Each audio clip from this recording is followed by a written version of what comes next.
Bueno, yo les voy a hablar sobre la atención. Primero, ¿qué es la atención? La atención es la capacidad que tiene alguien para entender las cosas o un objetivo, tenerlo en cuenta o en consideración. Desde el punto de vista de la psicología, la atención no es un concepto único, sino el nombre atribuido a una variedad de fenómenos. Tradicionalmente, se ha considerado de dos maneras distintas, aunque relacionadas. Por una parte, la atención como una cualidad de la percepción hace referencia a la función de la atención como filtro de los estímulos ambientales, decidiendo cuáles son los estímulos más relevantes y dándoles prioridad por medio de la concentración de la actividad psíquica sobre el objetivo, para un procesamiento más profundo en la conciencia. Por otro lado, la atención es atendida como el mecanismo que controla y regula los procesos cognitivos, desde el aprendizaje por condicionamiento hasta el razonamiento complejo.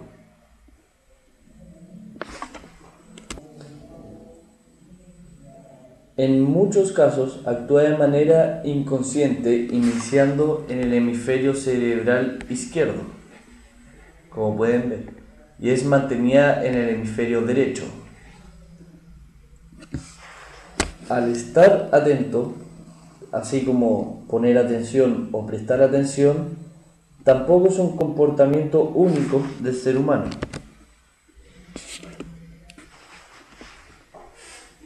Así, la atención tiene sus condiciones. En estas podemos ver los determinantes externos de la atención, que son los que proceden del medio y posibilitan que el individuo mantenga la atención hacia los estímulos que se le proponen, es decir, dependen del medio ambiente. Tenemos varios determinantes externos, tales como la potencia del estímulo, que es evidente que un sonido de gran intensidad es capaz de atraer nuestra atención. Lo mismo sucede con los colores intensos con respecto a los tonos más suaves.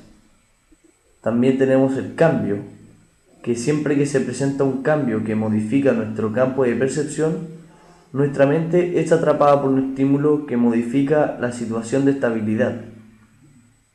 Está el tamaño, como la publicidad emplea con gran eficacia este principio.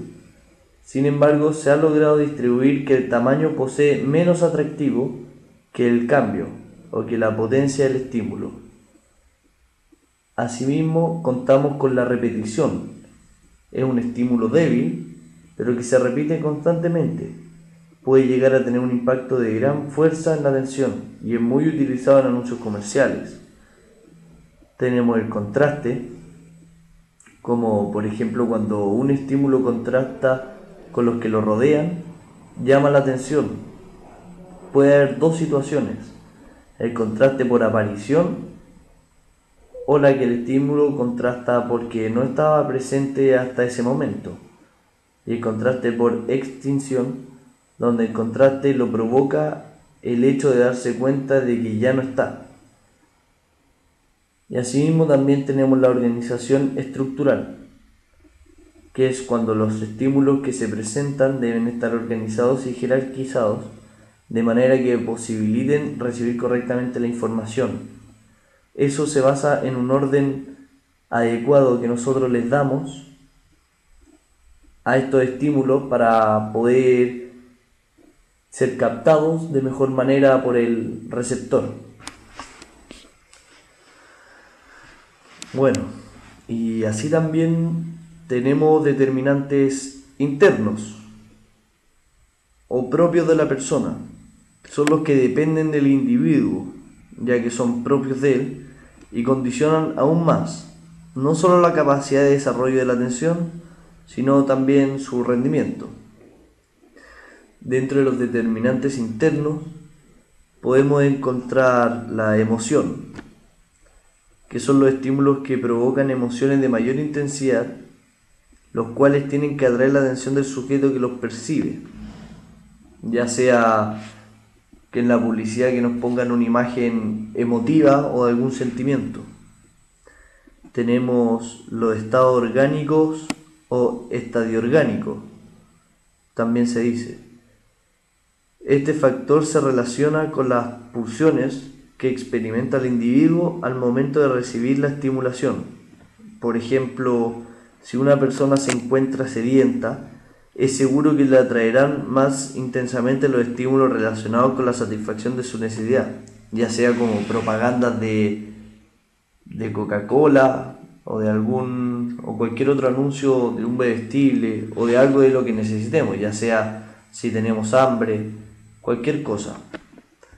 También encontramos los de intereses, que estos obviamente se refieren a aquellos que atraen la atención en función del interés que uno tenga, ya sea por ejemplo un aficionado al alpinismo se sentirá fuertemente atraído por una vista de montañas nevadas, mientras que un biólogo será fuertemente atraído por otra imagen que tal vez pueda ser de alguna especie en peligro de extinción o de algo relevante a lo que él estima importante.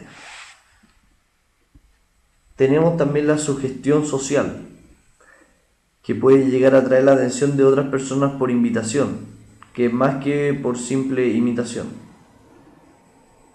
Y tenemos el curso del pensamiento, que independientemente de las pulsiones o de los intereses del individuo, si el curso de su pensamiento se encuentra siguiendo ciertas ideas y un estímulo relacionado se le presenta en ese momento, este estímulo captará su atención en forma inmediata.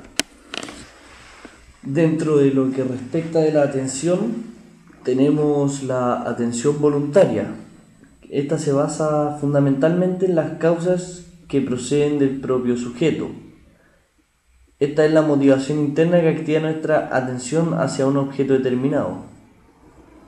Por ejemplo, queremos atender algo porque nos interesa, no porque capte nuestra atención, o para mantener la atención voluntaria en situaciones que nos interesan, pero que también nos fatigan. En frecuencia hay que recurrir a la fuerza de voluntad. Esto lo vemos claramente cuando, por ejemplo, en el caso de que queramos estudiar, ahí estamos poniendo una atención que es voluntaria, ya que nosotros somos los que queremos estudiar y no es un factor externo que nos esté afectando. Por ejemplo, el código, un mensaje y el concepto.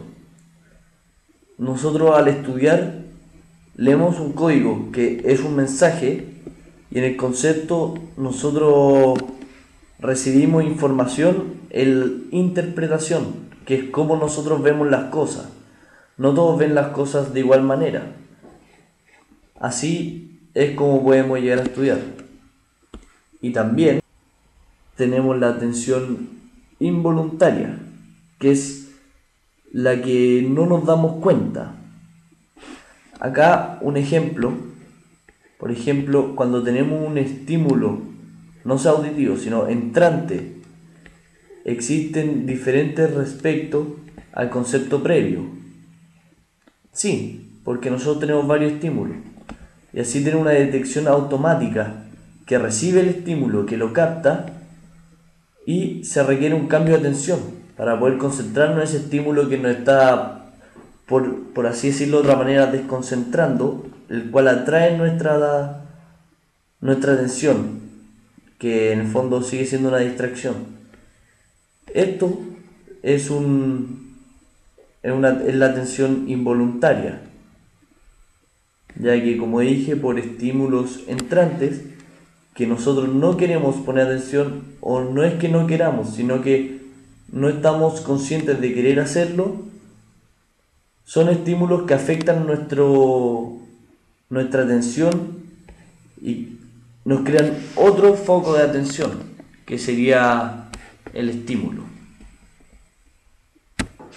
Bueno, con esto finalizo mi presentación sobre la atención, la cual, como dijo William James, no es solamente la capacidad mental para captar la mirada en uno o varios aspectos de la realidad y prescindir de los restantes, es el tomar posesión por parte de la mente, de forma clara y vívida, de uno entre los que parecen simultáneamente varios posibles objetos de pensamiento. Su esencia está constituida por focalización, concentración y conciencia. Atención significa dejar ciertas cosas para tratar efectivamente otras.